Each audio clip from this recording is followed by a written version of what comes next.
Welcome back to the Cabaret Voltaire behind the scenes costume documentary thing that I'm doing here. This time with a proper microphone, so the sound might not suck this time. I'm really hyped. This is going to be great. So this time we're going to talk about the character that was just called Schnauzer or Schnauzbart. I love how funny some German words sound to foreigners. Try to pronounce that. It just means mustache, so he was called after his facial hair, and that's that. The costume was really uncomplicated. We had a grey theme.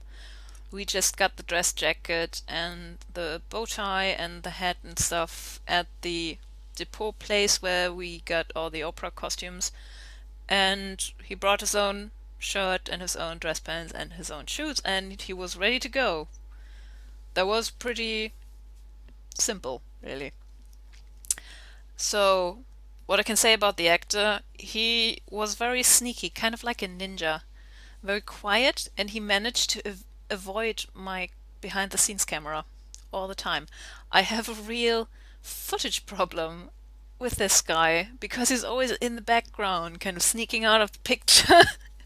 I thought I was good at avoiding cameras, but he's just so much better than I am, even. And I'm usually behind the camera, so I can avoid being in front of it.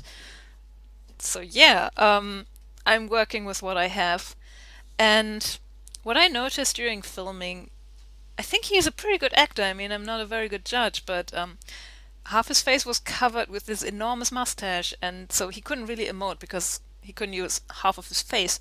So it's like he channeled all his emoting abilities into his eyes. And some of the scenes where he's kind of staring at Freya, who's the girl in the red dress, because they hook up at some point, he's staring at her, and he's got this really intense stare. And I think this is going to look so amazing in the end in the movie because he's just like his eyes are on fire, like he's trying to burn a hole into her or something. And I think that's a really awesome ability of an actor.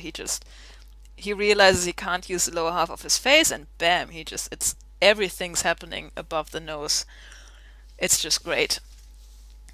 Yeah, and that guy was really uncomplicated. He dressed himself and everything, and then they glued a lot of hair into his face, and then he just stood there and waited until the scene started.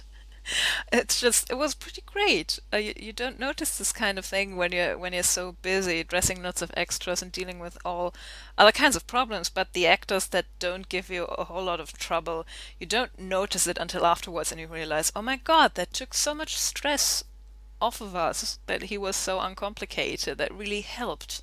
You only notice that afterwards when you're thinking about the things that really gave you trouble. So yeah, we only had trouble with him once. Not really with him, though.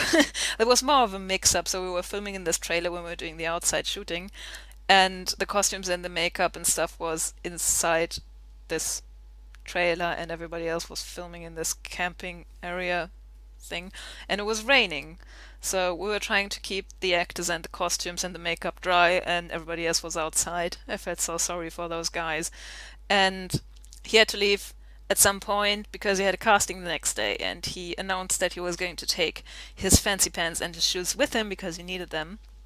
So he announced it several times, probably around 10 times. He was always like, yeah, okay, I'm going to take my pants and my shoes now, just so you know, so that you don't look for them. I'm going to take them now, not that you think that they're gone, because I have them, I'm going to bring them back. And we're like, okay, it's okay, you announced it, you told us, it's fine, it's going to be good, just bring them back tomorrow, everything's going to be awesome.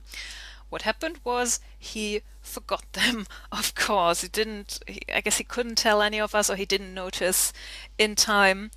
And I had to leave around 1 a.m. because I was told that was the time we were going to stop shooting, and everybody else just kept going until 5 a.m. I don't know how they did it in the rain. Everybody had a cold a couple of days afterwards. Um, and I had to leave, and I was like, okay, I put everything in the box, just take the box, put it in the car, everything's going to be great. That guy took his pants and his shoes, so don't wonder when they're not in the box.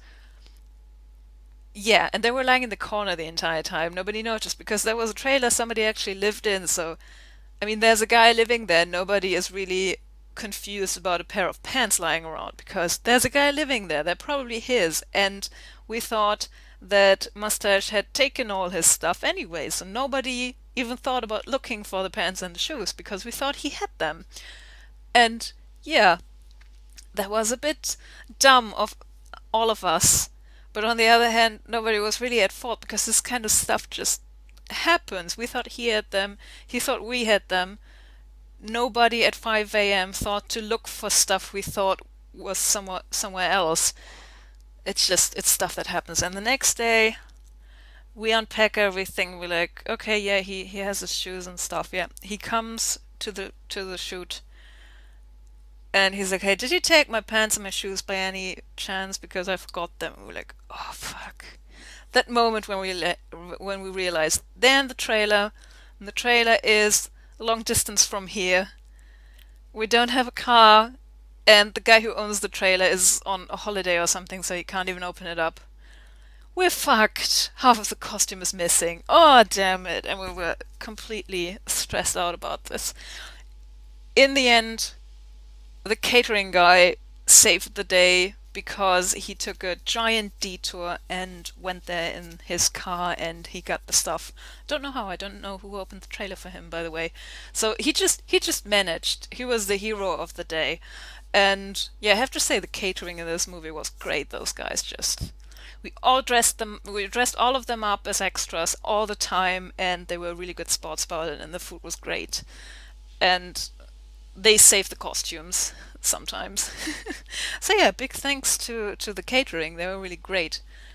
And that was the only problem we had with that costume, and there was just a big mix up, and it was really nobody's fault. I think that makes it worse if you don't have anyone to blame. But the catering guys saved the day in the end, so everything was fine.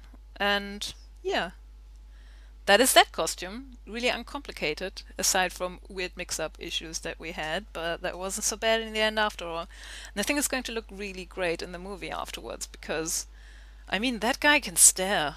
Damn it. And that's it. See you in the next part.